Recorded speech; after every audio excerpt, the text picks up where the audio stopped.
नमस्कार शेतकरी बंधूंनो, आमची शेती आमची प्रयोगशाळा या यूट्यूब चॅनल तुमचं पुन्हा एकदा स्वागत आहे. तर शेतकरी बंधूंनो, आपण आज आपल्या चॅनलच्या आधारे आपण जाणून घेणार आहोत कारले पिकाविषयी थोडी माहिती घेणार आहोत. तर शेतकरी बंधूंनो, कारले पीक आपले जवळपास आता 45 दिवस झालेला आहे आणि आता आपल्या कारले पिकामध्ये सेटिंग दिसण्यास सुरुवात झालेली आहे. तर तुम्ही पाहू शकताय अशा प्रकारे आपल्या कारले पिकामध्ये सेटिंग दिसण्यास चालू झालेलं आहे. तर शेतकरी बंधूंनो, 45 दिवसाचा प्लॉट झाल्यानंतर आपण 45 दिवसामध्ये कशा प्रकारे आपल्या कारले पिकाची लागवड केल्यानंतर काळजी घेतली आहे, तर ते तुम्हाला मी आपल्या व्हिडिओच्या आधारे माहिती देणार आहे. तर शेतकरी बंधूंनो, सुरुवातीच्या काळामध्ये आपण आपल्या डोक्यामध्ये असतं की आपण व्हरायटी कोणती निवडली पाहिजे. तर व्हरायटी निवडताना आपण US 33 म्हणून जी व्हरायटी मार्केटमध्ये आहे ती पण खूप छान आहे. त्यानंतर अंकुरची गिरिजा आहे, युनायटेडचं सुधा आहे, ते पण चांगलं आहे. तर तुम्ही तुमच्या रानाच्या हिशोबाने, तुमच्या वातावरणामध्ये, तुमच्या भागामध्ये कोणती व्हरायटी सेट होती त्या हिशोबाने तुम्ही निवडणं गरजेचं आहे. तर शेतकरी बंधूंनो, सुरुवातीला आपण बेड वगैरे टाकून घेणं गरजेचं आहे आणि त्यानंतर लागवड करणं गरजेचं आहे. की मल्चिंग पण करणं गरजेचं आहे, पण आमच्या प्लॉटमध्ये काही कारणास्तव आम्ही मल्चिंग केलेलं नाही. तर शेतकरी बंधूंनो, तुम्ही मल्चिंग करून 6 बाय 2.5 फुटावरती लागवड करू शकताय.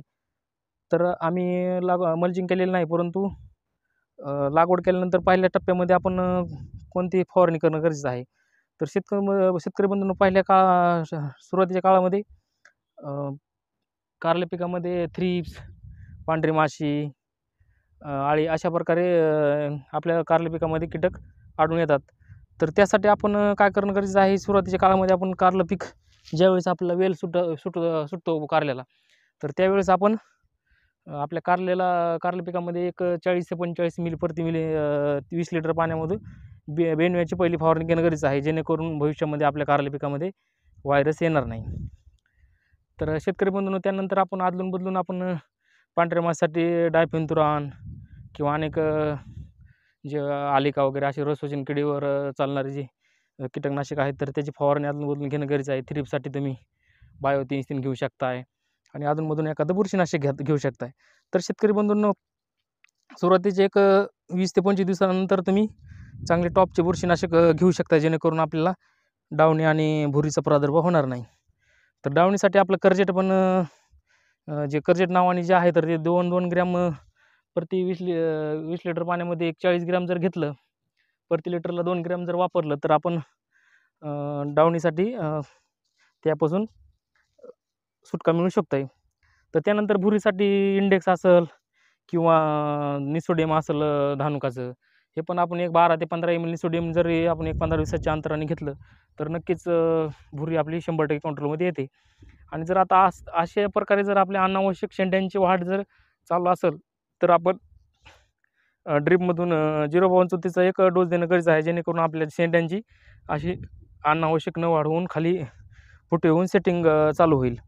तर 0.34चा डोस देणं पण गरजेचं आहे, जेणेकरून पोटॅश लेवल वाढून आपल्याला घ्यायची आहे, त्याच्यामुळे आपल्या कारले पिकामध्ये भुरी आणि डावणीचा प्रादुर्भाव कमी होऊ शकतो.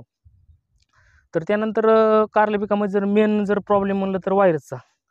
तर व्हायरससाठी तुम्ही सुरुवातीला जर मुळी तुमची जर फ्रेश करून घेतली आणि मुळी जर फ्रेश असेल की आणि वरून जर पांढऱ्या माशी आणि थ्रिप्स जर अटॅक नाही होऊन दिला, तर नक्कीच कारले पिकामध्ये 100% व्हायरल. आणि त्याचनंतर शेतकरी बंधूंनो, सेटिंग अवस्थेमध्ये आपण कॅल्शियम बोरॉन पण ड्रीपमधून देणं गरजेचं आहे. एकरी 500 ग्राम बोरॉन आणि कॅल्शियम नायट्रेट 3 किलो, जेणेकरून आपली फुलगळ होणार नाही आणि सेटिंग व्यवस्थित होऊन आपल्या उत्पन्नामध्ये वाढ होईल.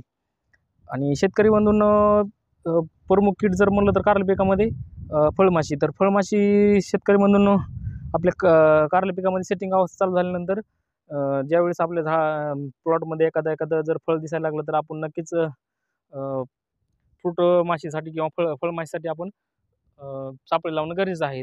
तर सापळे आपण कुठल्याही कंपनीचे आपण एकरी 10 ते 15 सापळे लावून आपली फळमाशी कंट्रोलमध्ये ठेवू शकतो, जेणेकरून आपल्या पिकामध्ये फळं खराब होणार नाहीत.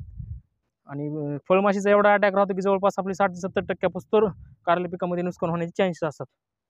तर त्याचं पण नियोजन करणं गरजेचं आहे. आपल्या प्लॉटमध्ये ज्यावेळेस कारलं सेटिंग होतं त्याच टाईमला आपली डंक माशी मारून आपलं फळ खराब करण्याला सुरुवात करते. तर शेतकरी बंधूंनो, तुम्हाला सांगायचं एवढंच की शेतकरी म्हणतात की आमचं कारलं किडकं झालं, आळी पडली.